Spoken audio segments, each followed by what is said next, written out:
So Starlet, did you receive your undergraduate degree in architecture? This will go through. Yes. Yes? Yes. Yes. Yes. Okay. Did you receive a graduate degree? Yes. Yes. Yes. Did you receive your graduate degree in architecture? Yes. One of the two, yes. One of the two. Yes. Yes. Did you go to graduate school immediately after receiving your undergraduate degree? Yes. No. Yes, with an asterisk. Pulled out for Have you worked in an architectural firm? Yes. Yes, but ever so briefly. Yes. Here and there, yes. Okay. Have you worked in design related to a field outside of architecture?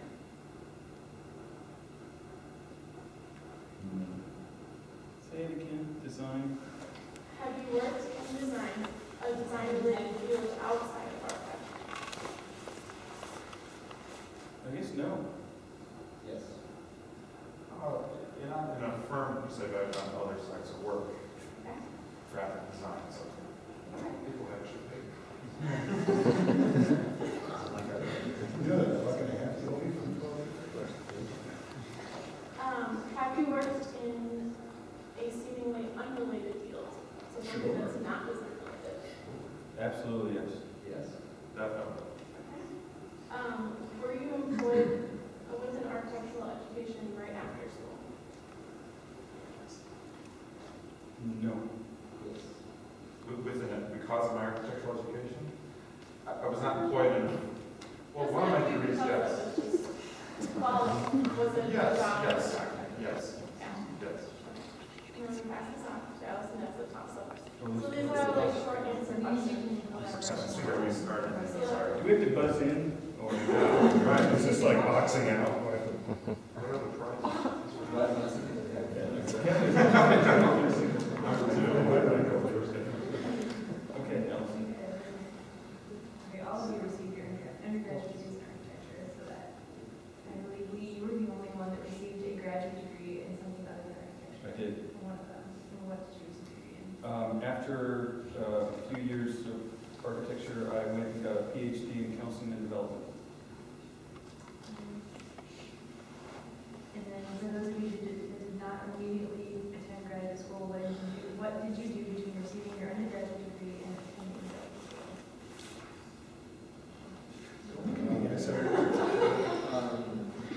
I worked for a municipality as a building and code official. You answered it. Right.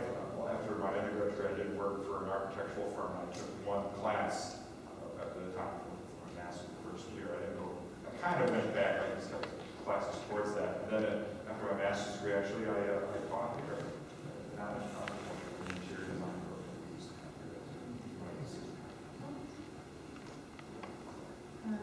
What firms have you worked at? Okay, so I'll go and answer the question I didn't answer, which is, I worked in Washington DC for a reasonably well-known firm at the time, which is, I would expect the phone answer. And then I went to LA and worked for a firm out there, Army Davis Newell, and then I went and traveled around Europe for a while, came back and I worked in Chicago, worked at Crick and Olson, which is now Crick and Sexton, and then worked at FCL, which was Dirk Lohan's firm at the time, Fujikawa Conrad, which was called. Then I went to graduate school and then worked for a number of other places. I worked for 6 months for Stover and Associates. And I hated it, so I left the profession. It was a good entry-level job, but What's a Stover? that was the guy's last name. We did a show. No, I remember actually after like 5 months and doing red lines, this is kind of pre-computer, and it's like, I was bored, and I went to him and said, is there something I can do that's, you know, That's not boring? and he was in the middle of a lawsuit. So I had to go to DC courts and investigate, you know, the lawsuit on his behalf. I could quit soon after that. I worked with, I had a collaboration with Eric Hemingway, another faculty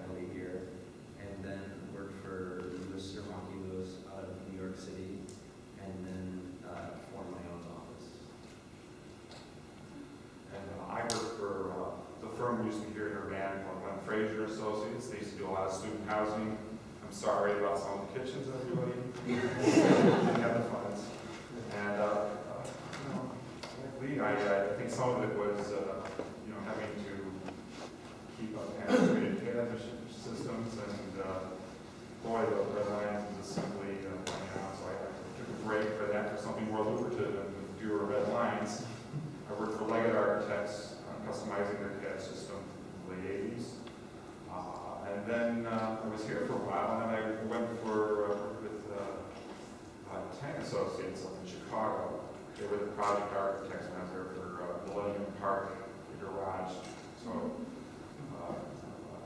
David over Skidmore did move a tree, and I'd have to go move the parking column, the columns underneath, that kind of thing on the plans. And managed the plans were really huge, imagine. And some other things, visualization with some architects in France. We used one CAD system that was French. I happened to know French, surprisingly. It came in useful, and I could take their projects out of a program called Form Z, which nobody uses anymore, and put them into our projects. Yes, he is lots of yes, and then I worked for an architectural firm out in the suburbs of Chicago. I can't remember the name of the firm right now. I worked there for 4 months, and I wanted to work on my internship, but my IT talents were such. At Tang, they wanted me to be just doing so much IT, and wasn't getting a balanced internship. So this is probably too long, but I'll try to condense it down. So I figured I'd go to a small firm with 20 people. I could do that in the evening. I still have time to do things. Well, they ended up leasing me out to set up the computer facilities and the phone systems for the schools they were designing and building.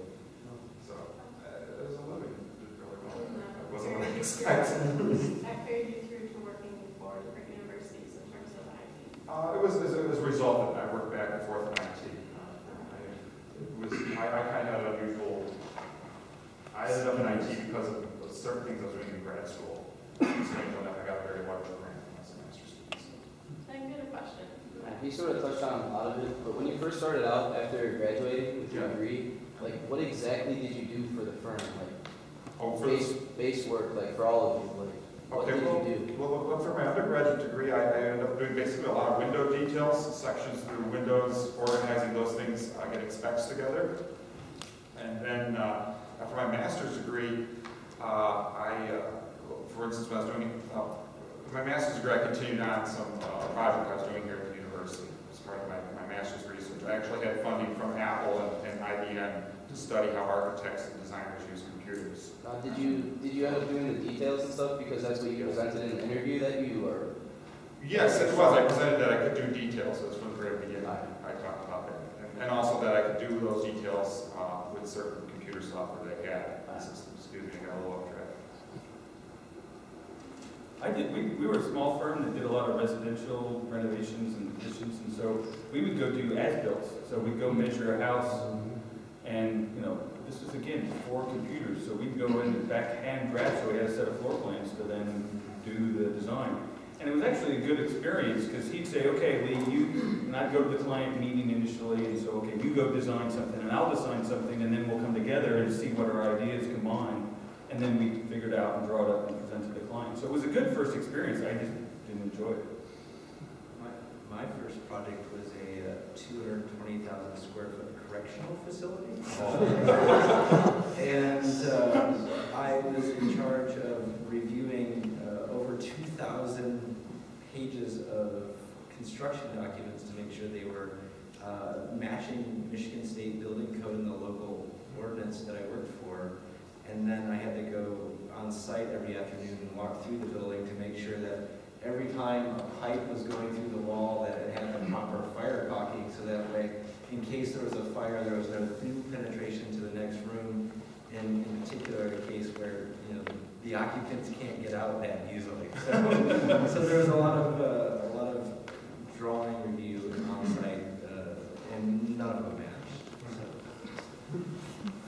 One of the things we were wondering was, what has been your biggest departure from the field of architecture since completing your degree? And then how has your education proven or failed to be helpful in those endeavors? So in your line of work, what was your largest project or job that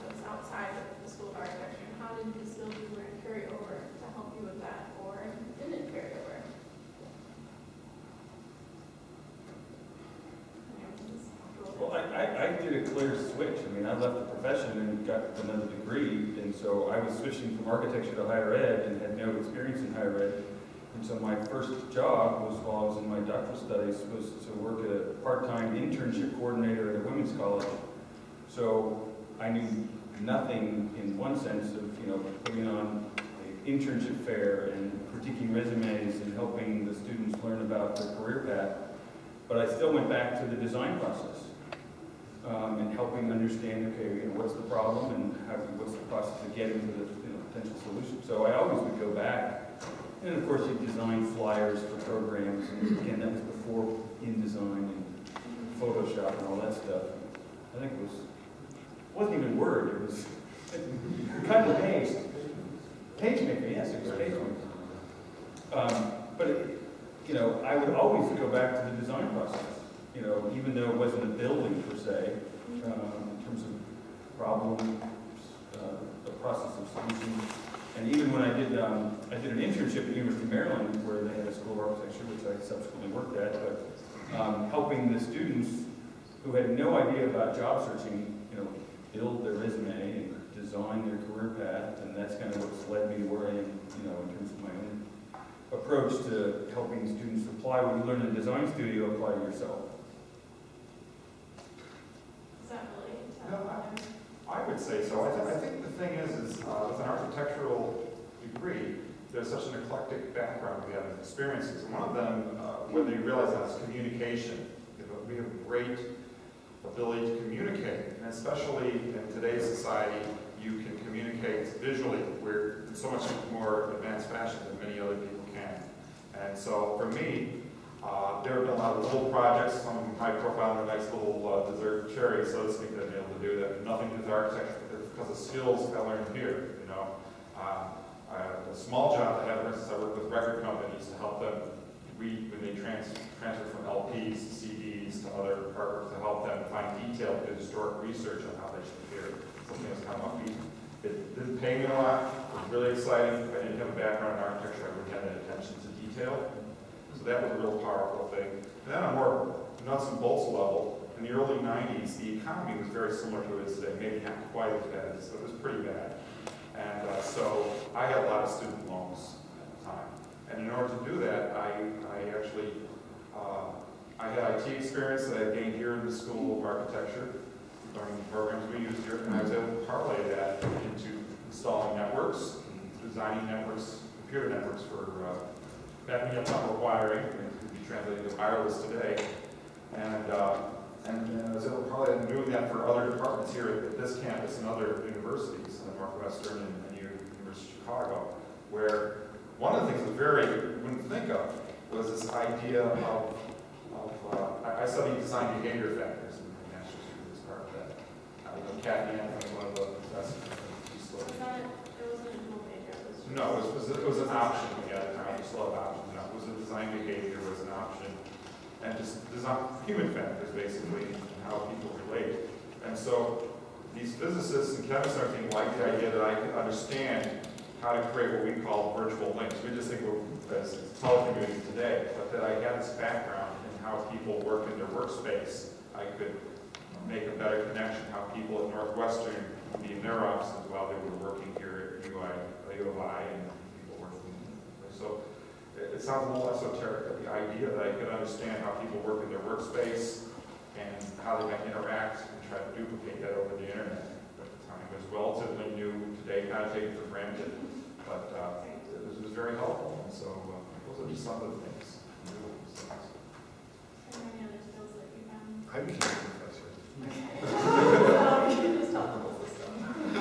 and a spy, but we're not on the topic. That's the next one. I think for me, I'm currently doing some consulting work with State Farm Insurance Company out of Bloomington, and for their IT division. And they read one of my graduate seminars online by accident in a Google search and thought it was a class in IT science, and asked me if I would come and do a keynote lecture. And I had to explain to them, I'm an architect, not a computer architect. And they said, oh, no, we still want your language is similar to ours, we want you to come in and speak. and I spoke, and they had no clue what I was talking about, but then they hired me on to help them. So basically, as a company, they buy other companies, right? And they might buy a company that you have a boat insurance policy with, and you might have your car insurance policy with somebody else, so those are both legal documents. And when you buy those two policies, there's software that's involved in how writing, generating, storing that information. But when that all comes into a parent company, that needs to get back to the person on the ground who, when you file a claim, has to find that information. Well, sometimes those two things don't talk to each other, let alone talk to the parent, let alone talk to the agent. And trying to get that information in a timely fashion, they actually have 2,000 employees that, instead of walking paper from here to here, just kind of write code to patch these things together. And after over 40 years, or 30 years of doing this, they asked me, you know, and this is where our architecture education became important. At what point would Hausman go through and redefine parasite cutting new avenues? So when should we start the software or keep adding on? So, you know, I don't know that, but I can tell you how it relates to urban design. And so it's been an interesting process. In your opinion, how marketable was your architectural degree, as well as how marketable do you think it is in general to employers in other fields, and how universally understood are the merits of the degree once you graduate? Like, how receptive were your employers to the fact that you had an architectural degree, both inside and outside of architecture? Kevin, we get this one. Oh, thank you. The very first job, I know this is an early question, so I'm just getting around to it. The very first job I ever got was with Arthur Cotton Moore and Associates in Washington, D.C. A very well-known, at that time, respected firm. And I remember going in and interviewing, and I'd done interviews at a dozen other companies in different places. And a woman interviews me, and they're seeing I'm hired, and that's all great. And then a few months later, I decided I was going to move to LA because I wanted to do that. And so I did an exit interview with her. And I always thought I got hired because I'm, you know, a good designer, and I had a really nice portfolio, and I had a great recommendation from a couple different people that I thought highly of. I figured they must have too. And then we was, you know, so I'm leaving, she was, but we rarely had anybody who's had as big of an impact in our firm as you. That was huge, and they had volleyball. Volleyball in college, and so, you know, everybody was excited. We won the Washington, whatever, D.C. championship or something. So I'm thinking, okay, so what? So the real thing, I'm like, well, so, you know, I don't know, came around to why they hired me. And she says, oh, no, I hired you because I like your watercolors. The woman had no architectural background. She was married to the principal of the firm, and she said, no one else in our firm can draw and watercolor like you. So I said, well, you know, that makes sense. And that's why I thought it was so serendipitous that I didn't even find out that the entire time I'm working, right? I find out on the exit interview that these things that are kind of a throw-in at the end of your portfolio, you know, you do so many pages of your design work, and then you throw in maybe one or two construction documents. This is what you do. And then you threw in some sketches and whatever. And don't throw in photographs. No, but I'm just, unless they're really good. You know what I'm saying? And I was just shocked that that was the thing. And my next job, I got hired because basically I needed a job. I was on my own. I worked for this firm that I really liked in Santa Monica. And they're like, all we need is this job to come through, and we're hiring you, right? So in the meantime, I went to some guy who graduated from Notre Dame and said, oh, you know, we need a blueprinter. I ran blueprints till, I got ammonia highs every day. It was pretty good. Back when you ran blue lines and black lines and stuff. And, you know, one day they had an emergency, and they're like, hey, we need somebody to, you know, hey, can you do this, you know, this working drawing deal? And I showed them over. You know, it wasn't CAD, it was by hand. And I drew the details, and they just, hey, you can do this. I was like, yeah. So that's how you get hired. I mean, take jobs if you're in between. I mean, these are the kinds of things that I think people are really worried about, right? You know, when I came out, believe me, it was worse than it is now. I mean, no, the early 80s, it was, you know, that's how old it is. It was dead, okay? And you could have a recommendation from God, and they're like, well, gonna have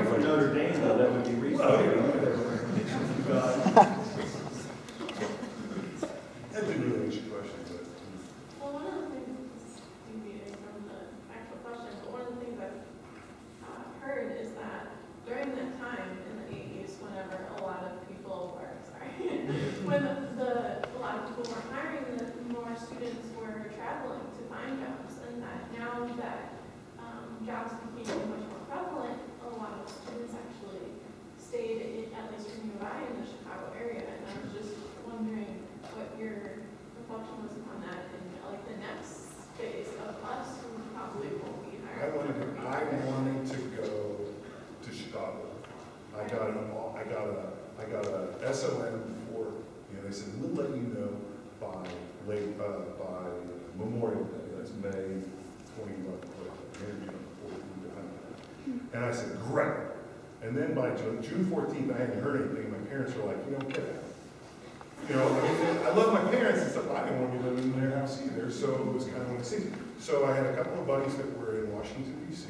They were going to Catholic Youth for summer program. I slept on the couch for a week until I got a job in D.C. And then I was just like, okay. The day before I promised to go to L.A., I was about to leave L.A., I get a call from SOM. This is 2 months later, right? You know, like, we're ready to hire you now. I'm like, all right. I'm going cross country and I don't have a job in LA, but that's what we did. We moved. I mean, I went and sat on somebody's couch for a week before I got an apartment. I got a job and I started working. And then another guy said, hey, you know, come out to LA. Well, like I said, I played volleyball, so I wanted to go see what that was like. So I played volleyball on the beach and you know, that kind of stuff. And got a job and that's what we did. It wasn't as cut and dry as I live here, I can stay at my parents' house, and then, you know, it was, you were mobile. Yeah. Because job markets would open up. Washington, D.C. is almost recession-proof, so D.C. was a good spot to go to, right? As you know. Well, defense contractor. So then, you know, other places, Chicago was like 3 months, literally 3 months behind D.C. in terms of the economy, right? And this is with SOM, who's going to work all over the country. And then, you know, that wave eventually made that to the West Coast. Do any of Well, I have a different approach because I didn't do architecture, but, you know, I absolutely think every single one of you can get a job if you want. It's just a matter of how you job search and knowing how to sell who you are. And unfortunately, we think of architecture or architect in the noun rather than the verb. As Jim said, you know, it's communication, it's problem solving, it's collaboration, it's all these things that you have the skill sets for, but you don't know it. You know, how do you sell yourself on your resume? How do you sell yourself in interviews? How do you sell yourself in networking? You know, every single one of you can be employed, but how many of you are not going to grad school next year? For sure. And how many of you have, your hand up, have started your job search? You know, not all the hands went up. You have to start now. You can't wait until April or May, but you don't start by sending out resumes. You start by doing research on who you are, research on what's out there, beyond traditional architecture firms. I was actually working with a student today, and he was kind of saying, well, retail, and so we looked up, just out of the blue, Potbelly, right? The sandwich company. They were looking for a design manager. Degree required, BA in architecture. Or BS in architecture. Now, how many of you have ever thought you worked for Potbelly? Probably nobody. But all these companies, Starbucks, you know, Target, Walmart, all these companies have design divisions. So then all of a sudden you don't have to just look in the yellow pages under architect. Now, you may not want to work there forever, but, I mean, State Farm has a summer internship every year that hires our grad, you know, someone from our program, typically. So you have to think outside of that box. I remember IBM came here to Illinois because they respected Illinois a lot.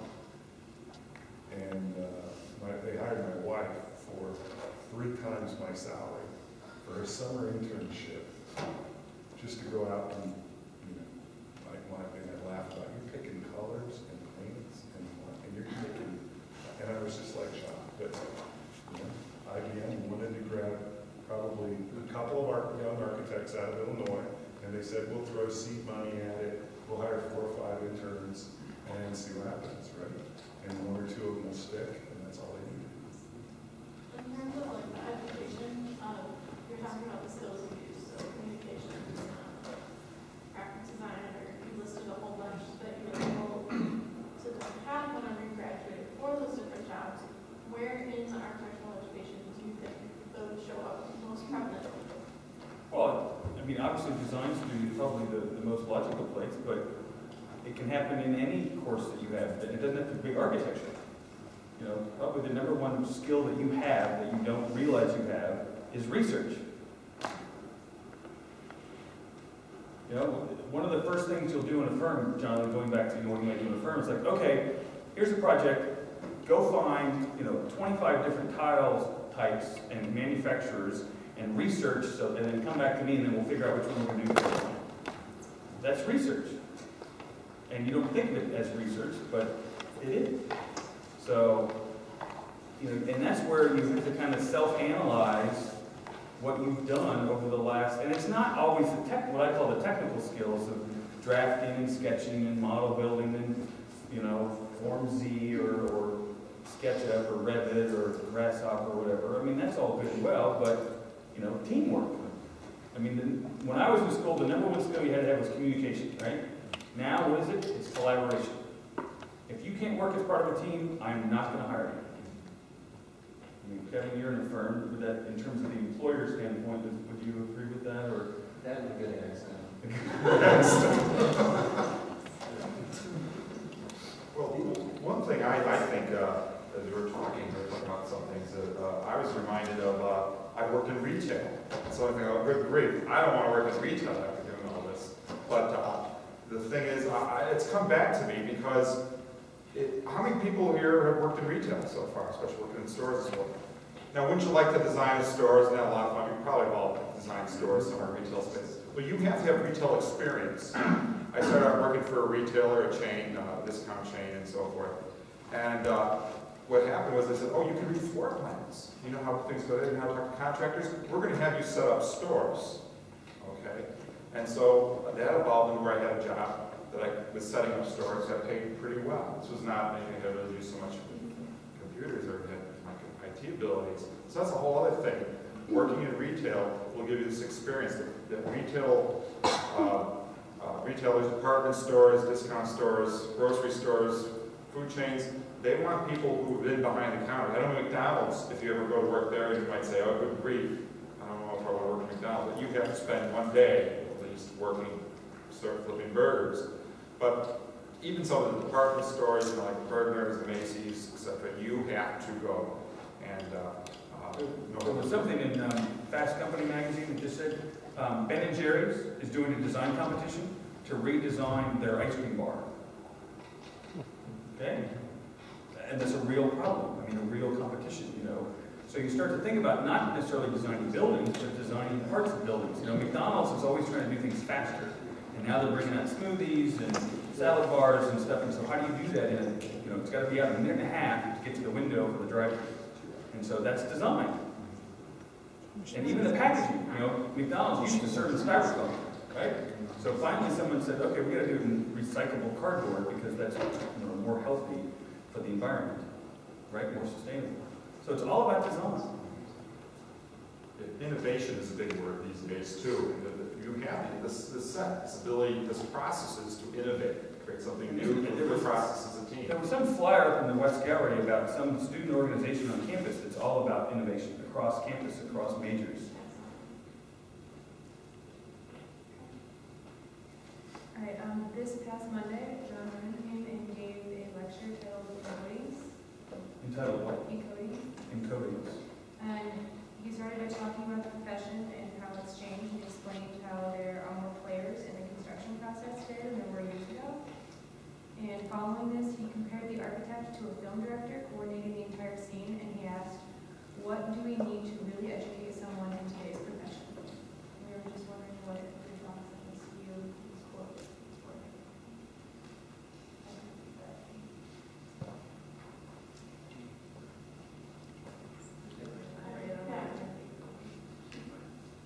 I think the ability to learn and unlearn, because for you guys,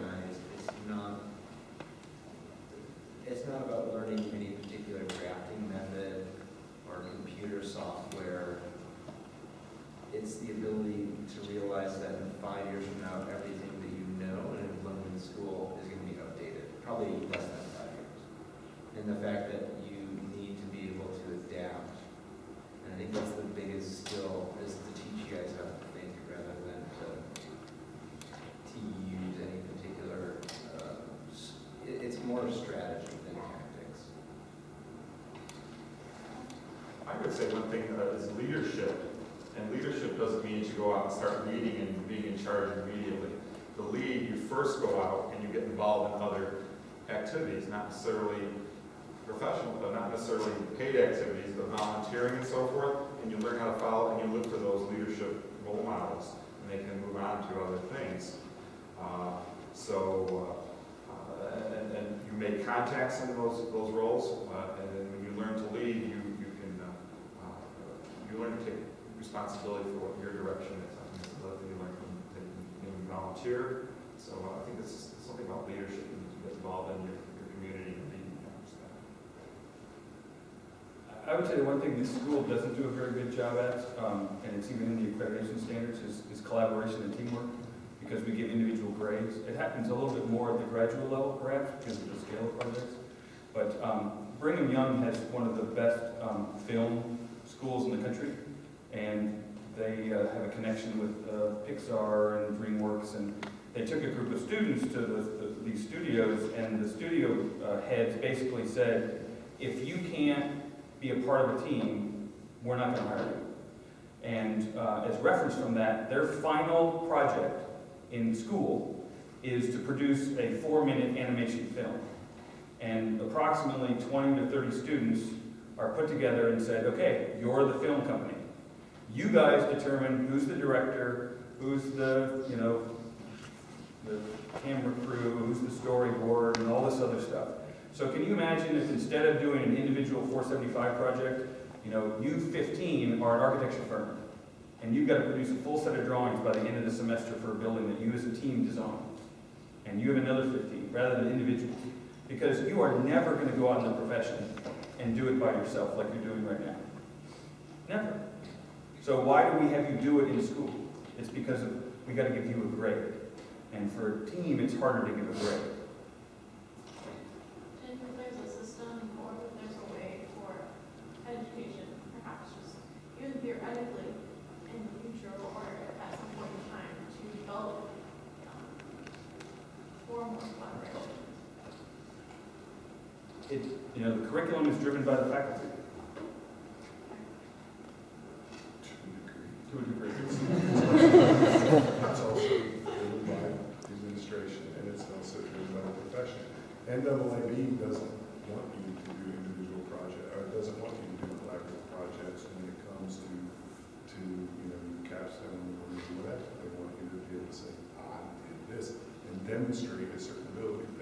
So certainly, as far as collaboration, the career instructor might say, hey, why haven't you built a model yet? Then your entire studio goes and says, why haven't you built a model yet? And your instructor's not going to say, okay, I want you to do the base, and you do this building, and you do this building. You just do the model, right? And it's the same thing for the drawings. It's like, do I have to call Professor Cap and get the drawings of the section of the Orpheum for you? I mean, really? I'll do it if I have to, but you guys figure it out, right? That's collaboration. That's just something that you're figuring out. Hey, I have to do this.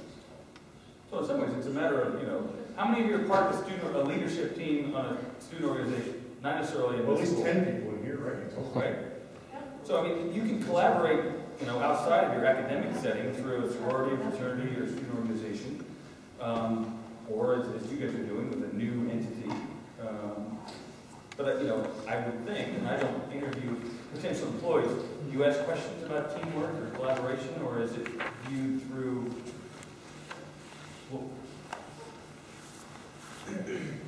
How do you even judge that? It's really ironic, okay? Because my field, is urban design, which is quote unquote bigger than architecture. But usually urban design's going to involve getting a landscape architect involved, getting the architect involved, doing this. There are at the graduate level wonderful opportunities to do these things where they actually even bring in somebody from the business school and whatever. You do your charrettes.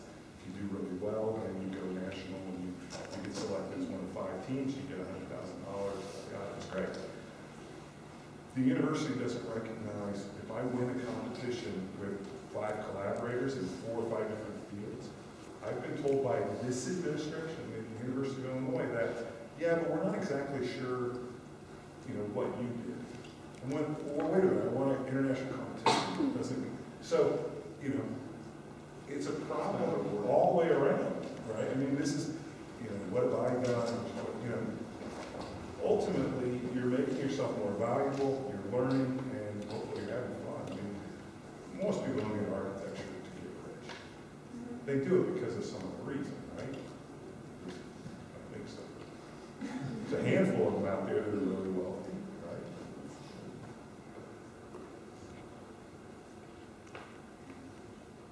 She went from laughing to crying to crying.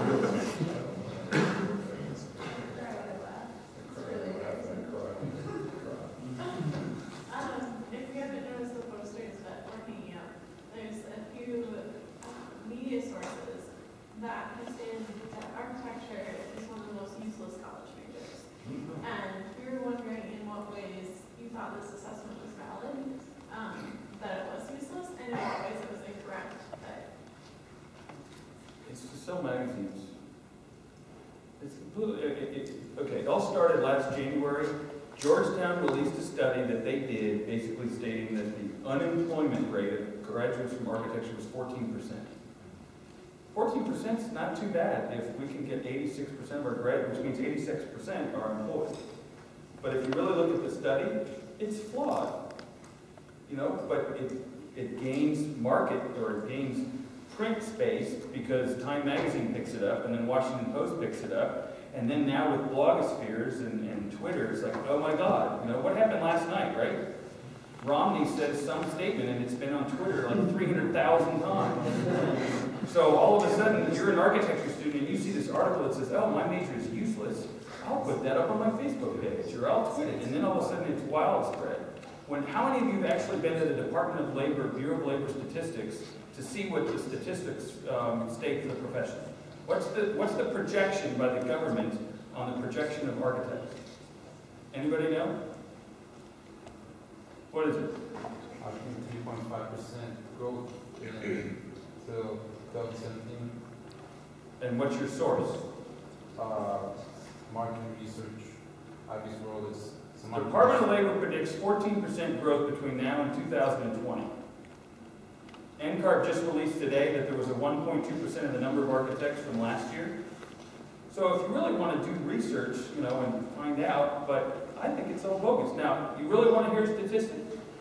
There are 29,000 students of architecture in accredited programs, so you guys don't even count in that number. We graduate over 6,000 in accredited programs each year. Where are those 6,000 graduates going to go get jobs? We don't have enough jobs to fill that, so you should leave the profession now, right? If we do the math. But projections are that half of you will not become architects. You'll go into other construction management, law, business, real estate, something else. But because of your education, you'll be able to find those types of jobs. And this has been going on since the 90s and even when I was in school. So I say, it's just like U.S. News will report, you know, we're the 14th best university in the country, or whatever. What does that mean? You know, how many pick their school based on U.S. News will report? You know, it's the same way picking your grad school based on design intelligence. It's popularity contest. So I don't put any credence in those, and I don't suggest you do either. But do the homework. Even if the source isn't like correct or whatever, like I think it still speaks a little to how like people outside of architecture view the profession and the major. Like, what does like a CEO of a business company like know about our major? Like, do they know that we are really good at like communication and teamwork, or are they just like, oh, it's somebody who can put some walls up, you know? All right. Well, let's put this at your level. How many of you know somebody that's not an architecture major? Okay? How many of you have brought that individual into the studio experience to show them what you do? And what's their experience? Like, wow, I didn't know you do that, right? So it's all about sales pitch. Yeah, but like somebody who's, say, like 60-year-old sitting on Wall Street, like looking at me as a college student, architecture in Champaign, like, does he know that I'm good at those things? So I think that's probably why they've ranked the major poorly. Well, that's something where you write a letter to the editor, you know, whether it be Time Magazine and say, or write a letter to Georgetown or do your own study. I mean, I have not finished the little survey I do of all the graduates, but about 85% of last May's graduates are in the place that they want to be at graduation, be it graduate school or employment. Granted, there are some that didn't find employment by May, But yeah, it's tough. We lost 70% of the workforce. Well, I hate to be snarky, but I put myself back in junior year of architecture school, and there's always one or two losers in the studio. It's just kind of hopeless. And those are the people who aren't getting the jobs. Really. They're the CEOs of companies on Wall Street. You are. Right. You're probably not here tonight. No, you really don't. Probably wouldn't be here tonight. But I think of the CEOs and people who hire. They see architects as being diverse, hardworking people. I agree. I think this studies is more of a shock value kind of thing. I think of the different things. I'm thinking of other people who do things with architecture degree. A friend of mine made a career. He studied architecture here in Illinois several decades ago because of his attention to detail, his appreciation for the finer things in life, for quality. He understood more than McDonald's, which is what most of the world understands as Target and Kmart. That's what a lot of people get. He understood more. He made a career out of his architecture degree purchasing wine for Marshall Fields and Company. He was the wine, his architecture degrees from here. Okay. When they folded, he went on to the city of Chicago and gave culinary lessons in choosing wine. That's what he did with his architecture degree. Go to it. You probably do the same. But those are the kind of things we do. But people appreciate it. People say, "Oh, that's really a hard degree, architecture." I hear that more than anything, from the layperson. If you're looking for a traditional firm, not so much. But I think there's so many ways you can parlay it. As you've been talking, I think, "Oh my gosh, I parlayed this." I was an undergrad. I was a pretty good student. I did get into grad students, but I did get one C. It was in historic preservation because I took concrete and steel at the same time that semester. My excuse, and I slept through preservation. I wrote this horrible little paper, which I think got thrown away, and I responded to, there's a preservation issue up in Chicago, responded to a couple letters to the editor, and then the newspapers started calling me because I'd written these letters to the editor to comment on this preservation issue, architectural preservation issue. And then it became necessary that a certain block of shareholders wanted me to go and represent them related to the corporation who owned this building, wanted me to do something with it. They wanted to do something else with the building. And so they started paying me to go to shareholder meetings. I still get paid once a year to go to shareholder meetings. So it's a job I would not have studied for. But the ability to research history, that I had this little background. I didn't think it was such a great paper, but I could do research, write about something. We learned to write and communicate. And, we get up there, we have some, this week is a review week, and, I hope some of you are fighting back and, screw that guy, this is a good project. And have that character built into you really, helps. And, I'll get in front of this guy who is the CEO of a corporation who's on The Apprentice sometimes. I'm saying, well, leave our freaking building alone, and I get paid to do that, so go figure. In one sense, rather than worrying about the 60-year-old who's the CEO, go over to the business school and go talk to them because they're going to be the ones that are the CEOs in 10, 15, 20, 30 years. I think it was Walter Lewis of Illinois fame, basically, who said, architecture students need to get out of the building because they're going to be your future clients and potentially partners and principals. I know it's great you have a fraternity, in the studio, but, go talk to the other students on this campus. How many of you have ever been north of Green Street? And I don't mean to follow this. What bar is north of Green Street now? Beyond Murphy's, right? How many of you have been to the Benjamin Institute or, into the engineering program? Because they're going to be, collaboration. I get an opportunity every so often to teach in the campus honors program. And the first thing I do is I give my business card. And I said, look, in 15 years, you're going to meet an architect. Hold on to this. But don't worry, if you lose it, I'll give you another one at the end of the semester. And the students kind of laugh and whatever. But my job, these are people who are going to be doctors, lawyers, businessmen, musicians, whatever. And my job to them is to make them better clients for you. So that they can appreciate the fact that, oh, yeah, maybe it's a good idea not to put, the cow milking thing on the south quad, or buildings that aren't appropriate, or they understand that the tunnels at Illinois, there's miles and miles of tunnels. They go down in there and then they realize buildings are kind of more like mushrooms than I thought. You know, there's this big infrastructure that actually has to feed them and come up, and then they just pop up through the ground, right? And those are people who literally, they may be your buddies, I don't know. And one or two of them may stumble into architecture later, but, you know, most of them are, you know, they're in law, pre-law, or med, or engineering, light engineering, music, all kinds of different fields. But those are going to be the people that you're going to want to work with later on. I was at a gallery opening a couple weeks ago, and I ran into another faculty member at IT, he's an engineer. I said, you're the guy who was on the sidewalk. I remember used to see you every Monday and Wednesday back in 1986. And I was collaborating on something. You know, we're talking about doing that. And, you know, you guys spend a lot of time in school. You talk to each other, but remember, most of you people, hey, you probably will surprisingly work with some of you people. You're not done with some of these people when you're graduating, for better or worse. But the thing is that you got to meet other people. You're not going to hire each other overall. You know, it's not going to happen. You need to associate with other people, learn how to do that. One thing right now, I know this is review week, but when review week's over, you know, this is election time. Okay, if you have a night or two, it's good to go and volunteer for whoever your candidate of choice is. Maybe you don't like politics, but you meet people who are doing from other walks of life. You learn how they perceive architects, you get a different take on that.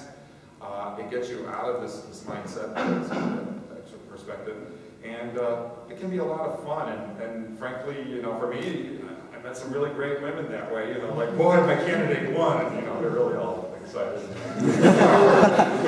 It's just the perfect time to ask for a date.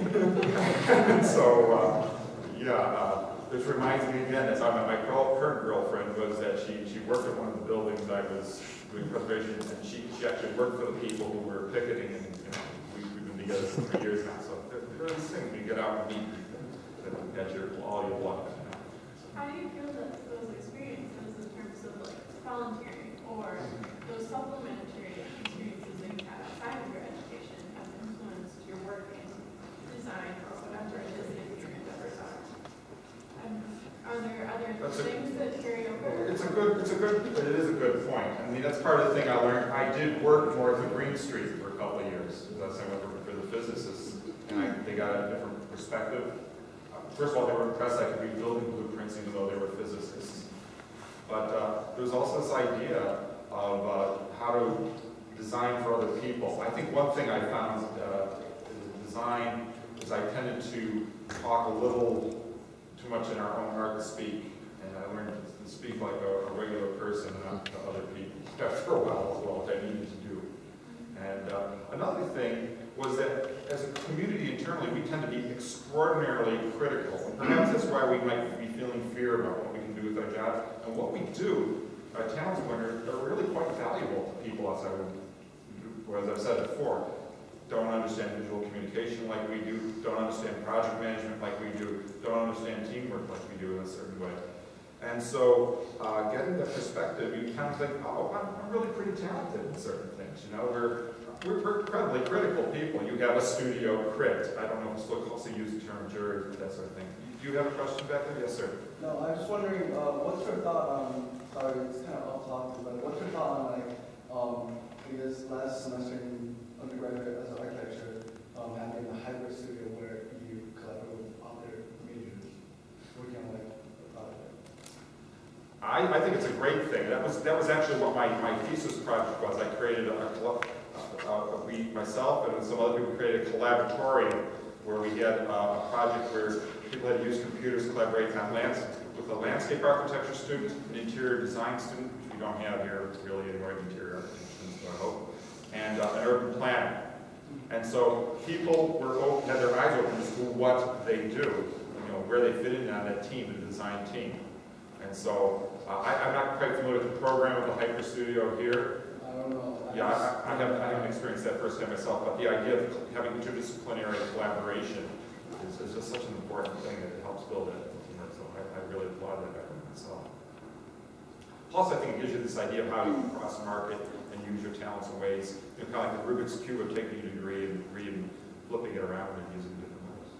But we did host the Art 1 competition, that you had to have a landscape, and I don't know if it was also planning, but and an architecture student. Well, yeah, I mean, like, in general, like, engineers, police science, or biologists, what one, like, hyperspeed like that, rather than just focus on some color finance. You know, the one thing that started, I was at IIT in the 90s, and one thing that they had started to make their education unique and more valuable was they started IPROs, which were interprofessional projects, were real projects, but they would get a sociologist and an English major and a psychology and an architect to solve a problem in society that a company would bring forward.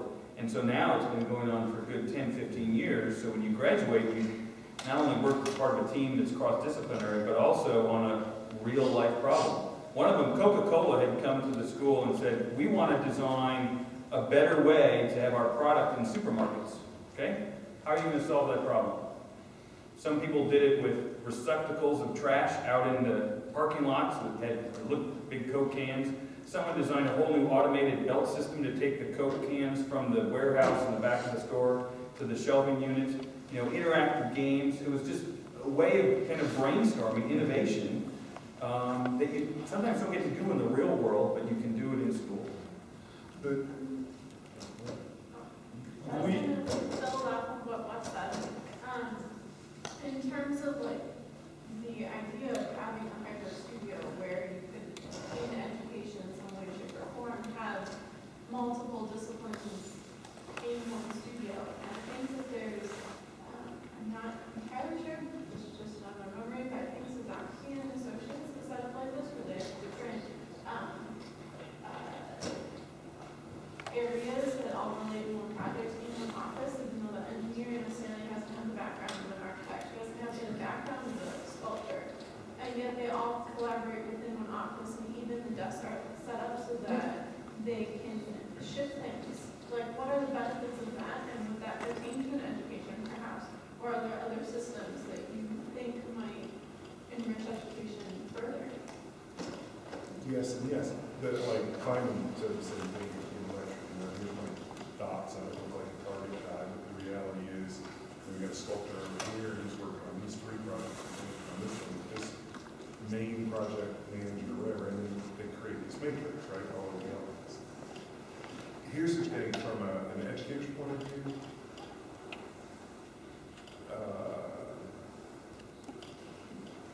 We get bored, some of us get bored doing the same thing over and over again, right? And so we always want to do new things or challenge whatever. If you guys want certain kinds of classes, then you vote with your feet. You go to the kinds of studios that, one year, not too long ago, we did a series of, I did one where it was a studio that was going to investigate people with special needs. So, on the one hand, they did stuff where they were deaf and blind, et cetera. They did sensory deprivation. But in the subsequent semester, we started working with kids who are autistic and kids who have Down syndrome. And when I say that, you're not just working with a kid who's got Down syndrome, you're working with their family and the care providers. And so we teamed up. You would be with Linda Tortorella and her son. You would be with Amy Armstrong and her daughter and those families. And it was really enriching because those people come to the studio and the students were required to, at least on 2 or 3 occasions, go and interview and talk to and whatever, and they got to know those families. Some people still stayed in touch later on, and some people said, well, thank you, I'm an architect, I've got the information I need, and go back and read the design work. So those are examples of the kinds of things you can do. And if you really, really want that kind of thing, you do have opportunities to do that kind of thing as part of your research. If you say, hey, I'm going to do a fish biology thing, right? The first thing I say if you do anything on hydrology is you got to get over there and make somebody in engineering use their office hours, right? They start to get into their office and find out more about hydrology or whatever it is, whatever your area is. That's one of the great things about being at a university, to get out too. That guy's been waiting up. Another MBA student and myself, I'm a dual student, I'm a dual degree. Another MBA graduate student myself, just started an organization this past year called Design for America. And everything that we've been talking about the past 10 minutes is what we do. So if you're interested in doing that, come talk to me. You can visit the website dfauyuc.com, get more information. This is what we do. So if you're interested in anything that we've been talking about in the past 10 minutes, we've got it. There you go. I think there's an interesting role of collaboration in education, and that first you have to learn how to be an architect. Right? You know, I mean, you really have to learn certain fundamentals, or else you get into these teams, and I've had it where I still experience that. And the first person I hired was an industrial designer in my office in 2009. And sometimes I'm going, well, he's really good. What am I good at? You know? Wait a minute. And then now we have a landscape architect, and it's like, okay, well, what is it that I really do, and what is it that I really do well? Because especially when you're working with people in other design professions where they have the similar representation skills, they have similar critical thinking skills, but they work and operate at different scales, right? So I think in a lot of the work that we take on, or that I take on, you know, it's a range, anything from basically anybody that will pay us right now. But, you know, you have to kind of figure out what you're good at and what you're interested in, or else there's not really kind of a point to do that. And that's where I think really flushing those things out in the studios is really important for you guys. You have to test out things, whether it's the process of design or what it is that you're designing, or you know, who you're designing it with. So those things are all really important. Professor Erickson, I wanted to ask you, how come, or like, how you went from being so structural, or I don't know if structural is the right word, but you went from like codes, building codes, and then to like really design oriented. So I was just wondering how you, like what your change was. I have a double life.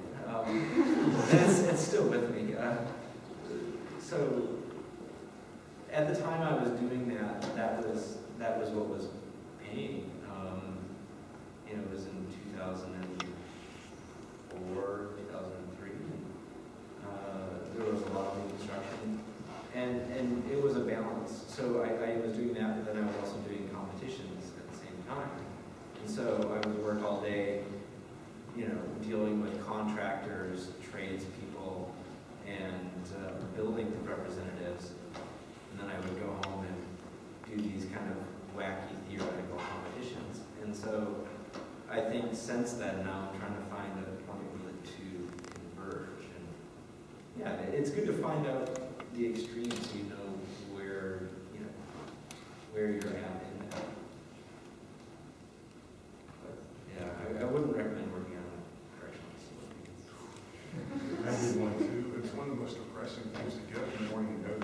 You're basically going to go work to keep somebody inside a place that they don't want to be. It is depressing. Yeah. Just. I have one final question, and then we'll open up and just make sure that there's some others. But since we talked about how at some point along the road, it's probably likely that we will have a job outside of the field of architecture. Would you have any suggestions for getting our foot in the door in a creative field other than architecture? And how our previous education could help us with those other endeavors in terms of like it being on us to go find things that we're interested in and pursue those, or even within the school itself? I think for me, being in a position to hire every once in a while, the only way you're going to get a job is if you go out and get it. It's not going to come to you. And I've seen this happen so many times where you basically have to be so persistent to the point where either they're going to press charges or hire you. Right? And that's the only way. And to me, it's the same way with the students that I choose to work with outside of studios. And if they don't leave me alone, either I know they want to drink the Kool-Aid, or it's like you're just annoying and please leave me alone. So in a way, you have to be be so adamant that they need you or that you're willing to kind of put the time and effort in that people want you? I'll give you really concrete examples, okay? You're just out of school and you think that, well, I'm just going to send out 200 resumes. Where do those go? Trash can. Yeah. So instead, you go, and maybe you've got a friend who lives in this area, maybe you've got a professor, maybe you've got a contact on LinkedIn, who knows what the hell it is, right? It's some way of getting in there. Now, assume that you're going to be there for 5 days. You're in another town or you're going to do this for 5 days. You might be able to do this, but you do your research. You find out who's the person. You can do this just by calling up. Hi, Allison, I know you're working there, and who's the person I need to talk to get a job? Now, you don't say it quite that way, right? But who's in charge of, human resources, whatever. You get that name. You call back the next day. This is Kevin Hendricks. I talked to somebody yesterday. I want to speak with Allison, and may I? The secretary's going to say, well, may I ask what this is regarding? Well, this is an employment call, et cetera, et cetera. But now your name is in there a couple times. Then you just show up. And what do you show up with? Well, of course you got your big portfolio, right? And you've got your resume. But who the hell cares? You're going to give them the resume. They may or may not come out and look at it. Stick in some stuff that shows what your talents are, what you can do. Whether it's a watercolor, whether it's construction documents, whether it's incredible modeling, whatever the hell it is that you think you can sell that's going to make you, even if it's not architecture, right? Something that's going to grab them, because you know what happens with that little manila folder with your name on it and possibly there, and the telephone number, because you've got an iPhone and you can do all this really easy now, or whatever, is it goes, well, and the secretary's going to say yes or no, right? You got to get by that person, and they'll take it behind a wall somewhere, and whoever has it, who you may or may not have talked to because you've at least called there twice, right? They may have put you through or maybe not. This has taken you a total of half an hour, not including going down there and actually physically doing this, right? You go there, you do it, and the person either comes around the wall or they don't. Like you said, you're going to drink the Kool-Aid or not. They're going to come around the wall or not. But at that point, they come around the wall, you've got something, it's a leave behind. You no longer are going into the circular file in terms of where, you may eventually go in there, right? And they talk to you and realize that you're an idiot and they don't want to hire you. Or you didn't really do any of these things in here. You copied and pasted them off the internet somewhere, whatever it was, right? But at least you've gotten that far. Think about how many times can you do that in one day. In Chicago, I'll tell you, you can do 4, maybe 5. 4, and you're doing real well if you can get into 4 firms that way in a day. At the end of 5 days, you've just done that 20 times, and you need 1. Right? It might sound like, God, that's a hell of a lot of work, but in 5 days, you probably are going to get somewhere with somebody. Whether they say, we want to hire you, but it's going to be a week out or a month out or whatever, as happened to me, in whatever, or whether they say, when can you start? Because that happens too. I mean, it's a strategy of being really, really persistent, showing that you're on the ball. Look at what you've demonstrated. You've demonstrated that you're going to call at least 2 or 3 times a hassle.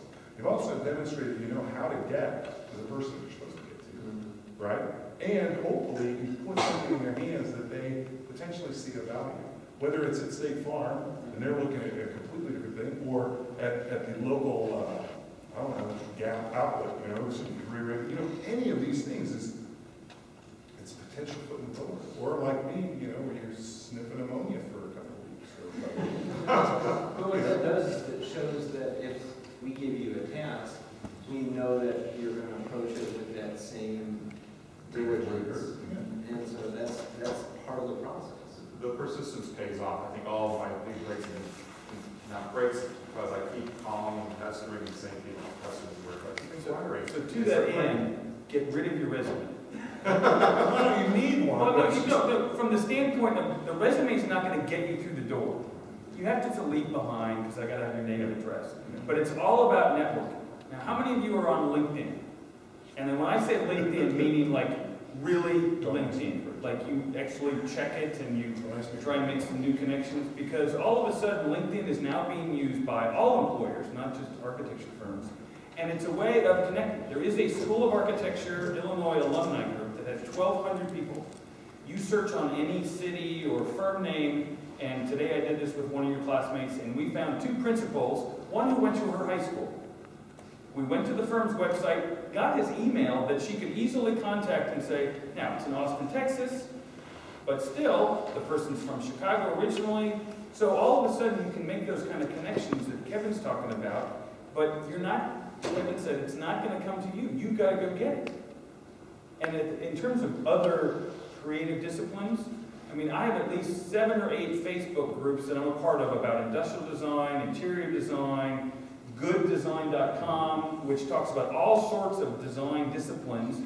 So I learn about competitions or opportunities or firms that make you more aware.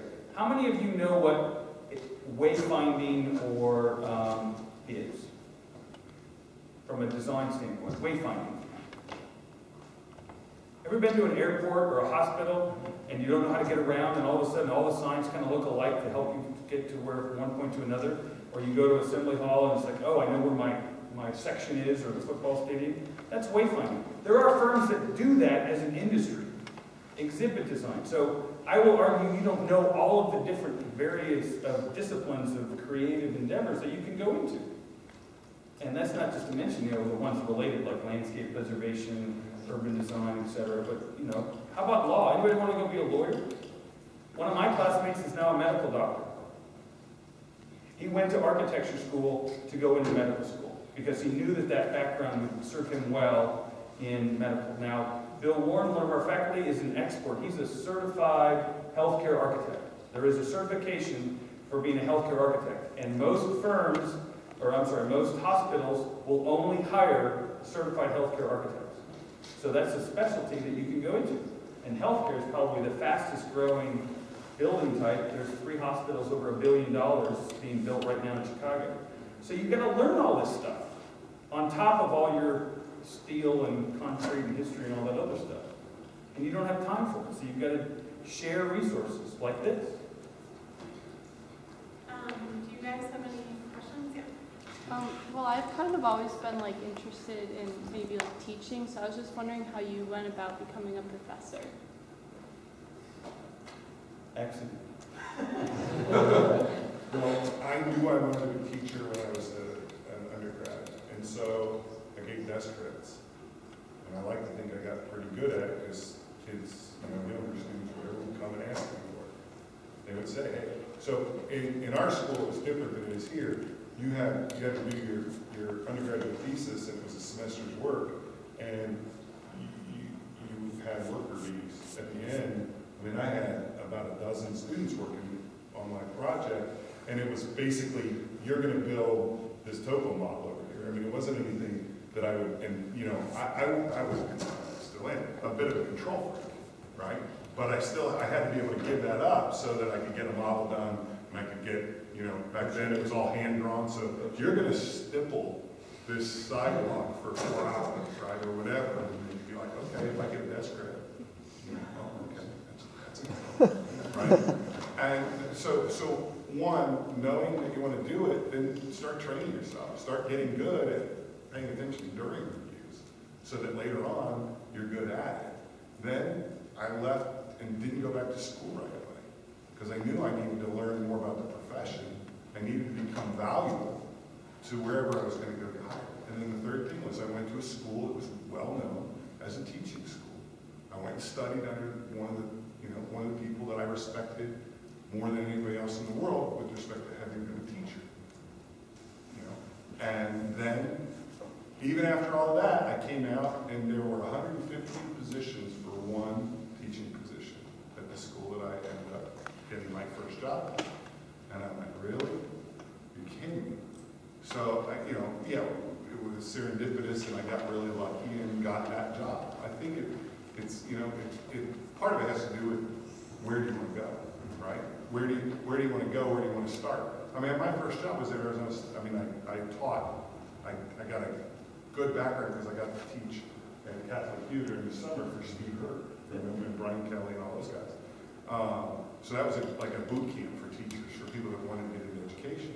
So find out if there's places like that, you know, summer programs that you could maybe, You know, maybe we teach hire here. for our high school summer program Right. every summer, seniors and grad students to be TA. Exactly, and that puts you, I mean, when you look at the pool of students, that elevates you in terms of, well, this person has had experience teaching, maybe they teach, you know, a design studio as a TA or whatever, you know. So those are the kinds of things. Went to a school where that's how I paid my way through college.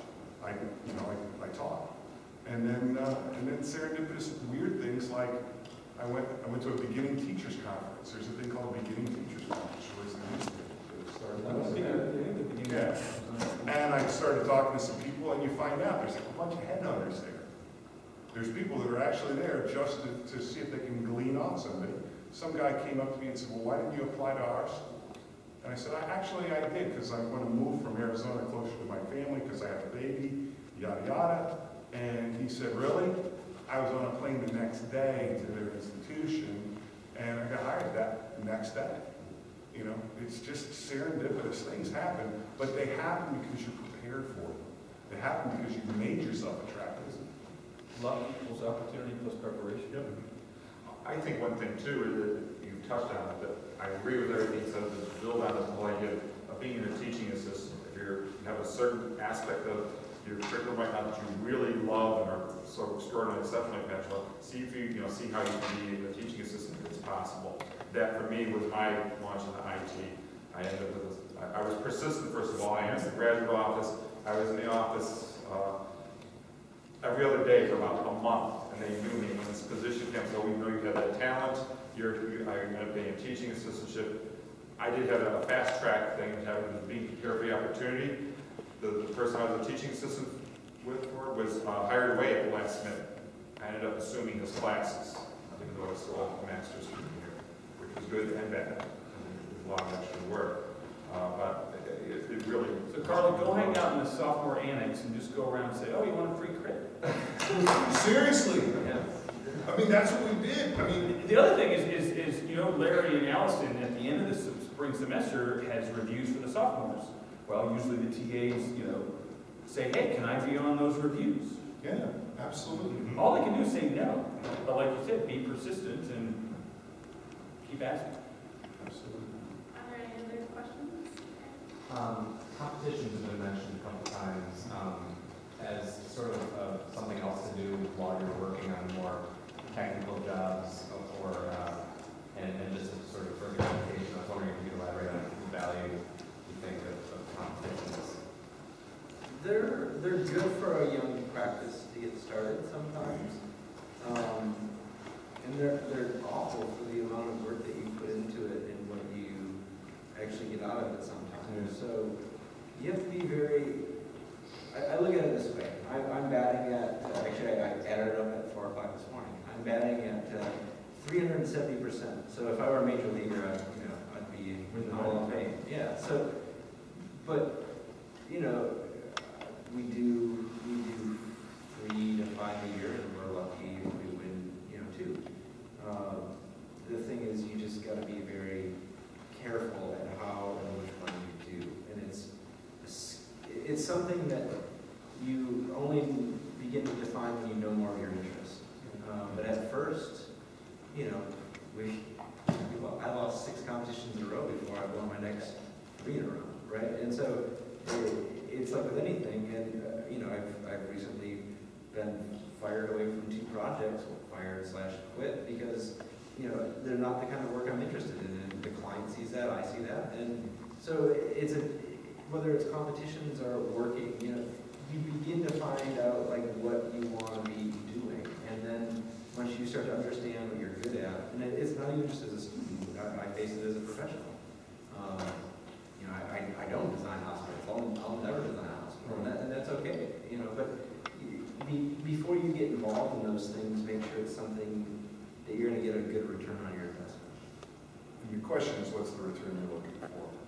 I mean, my wife hates competitions because I stay out all night.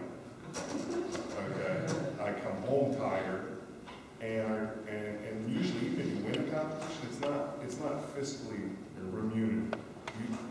You rarely make back. You you may get some cash, but it's never close to, unless you get the commission. It's rarely close to what you put into it.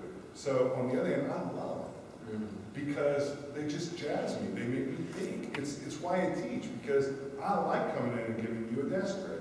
It's just fun for me. I mean, it's really fun when it gets ripped up your lawn. No. I'm joking about that, but you know, that's actually what we do, right? We want to have a dialogue with our students. We want to be challenged. We want to, you know, we're doing this stuff because we like it. I'm here, whatever it is, 9 or 10, whatever it is at night. It's not because I hate architecture, but because I love it, right? And I would say that's true of everybody. This guy's got to drive all the way back to Chicago. I've offered him my couch, but he's like, no, I don't like your couch. Yeah. Oh, it's nice. Well, you know, one thing that's great about competitions, I think, is when you're having to do penitentiaries, or I have to do mental health clinics with my vision. And yeah, it's, you know, That's right. when it's hot, make sure you Yeah, exactly. That's right. Yeah, it can be depressing, and so just to have this thing that flex, you know, it's kind of like our version of war games on the internet or something, is to design something that's kind of fun. I did get to win one competition, but it was in partnership with really good, actually. I worked with a veterinary clinic to design a futuristic vet clinic, and the architects hated it, but the vets liked it, and we took home the prize.